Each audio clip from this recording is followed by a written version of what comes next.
I have no faith. I've just fallen 10,000 wasted water. Have you ever heard of the spirit word? Assalamualaikum warahmatullahi wabarakatuh.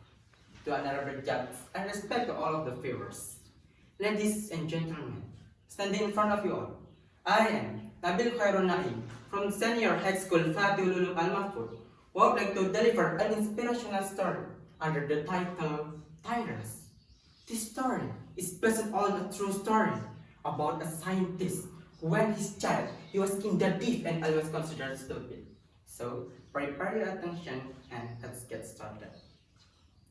In Ohio, America, in 1847, born a baby who became the last child of 7 children. His name was Thomas Alva Edison. When he grew up as a child, he went to school like any child his age. He often called by the nickname Tom. In class, he wasn't a special study. He only had mediocre abilities, even worse than mediocre. And he got a score of 3. In math, he got a score of 2. And in biology, he got a score of 4. Except for Tom's reading test, he got a 10. But other friends got 60, 70, and the best at 95. So, it can be concluded that Tommy's score was bad, but Tommy was happy instead. He was really strange. Often during class, Tommy always didn't understand his teacher's explanations. Tommy, why don't you always understand what I explained? The teacher's passion was running out. Tommy could only remain silent.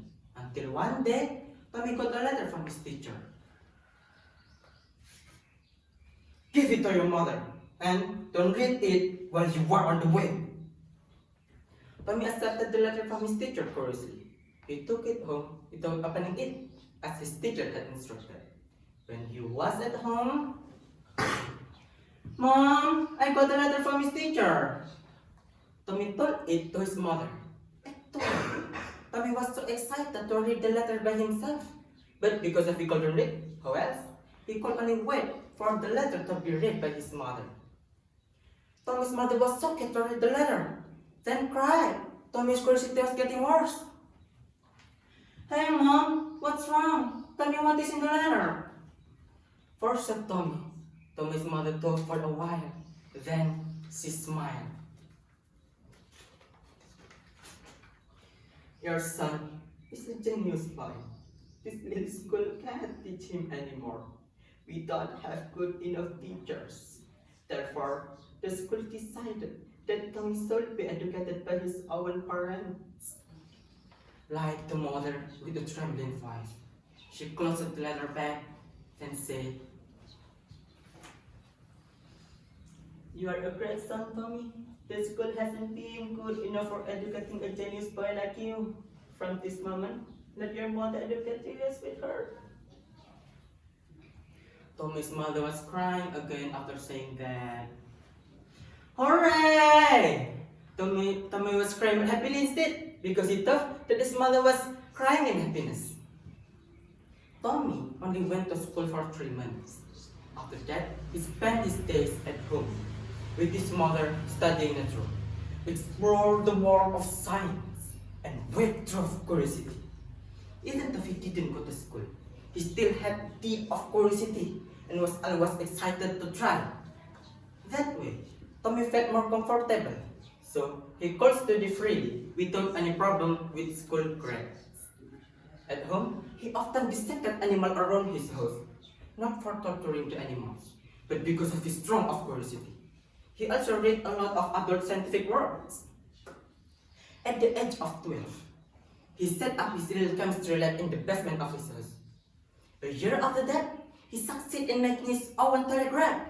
Although the shape is simple, at last it can be used. From here, he became an inventor. He thought doing experiments required a lot of money.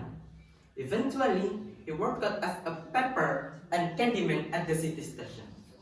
He also asked permission to the railroad company to build a small laboratory in the Caribbeans. At that time, there was a civil war in America. As a newspaper boy, Tommy didn't waste this opportunity. He bought a printer for $12. He wrote and printed the news himself. He gave it the name Weekly Hero. In 1868, he invented an electric intercom system. He then sold his invention to a company and made $40,000. He used it to open a laboratory. These are the most influential inventors. In the laboratory, there were so many broken and burned beakers and papers full of scribbles correcting wrong chemical formulas. He had put all his strength, time, and mind into it, only for electric light bulbs. $40,000 spent by him in 2 years, all for electric light bulbs only. Every time the experimental lamp glowed, it would cause the bulb to burn out. He was trying to find a material that could glow when an electric current was applied and not burn. Imagine, already 6,000 materials had been tried by him. He got more than 10,000 failures. But that didn't make Thomas Alva Edison give up. Ladies and gentlemen, from this story, we can take some moral values. First, your mother is the best woman in this world. She will do everything just for her children to be the best people in the future. So, love her as she loves us. Second, don't give up easily. No one knows if our success is only a few steps away. Alright, that is my story. Thank you for your attention. And the last I say, wassalamualaikum warahmatullahi wabarakatuh.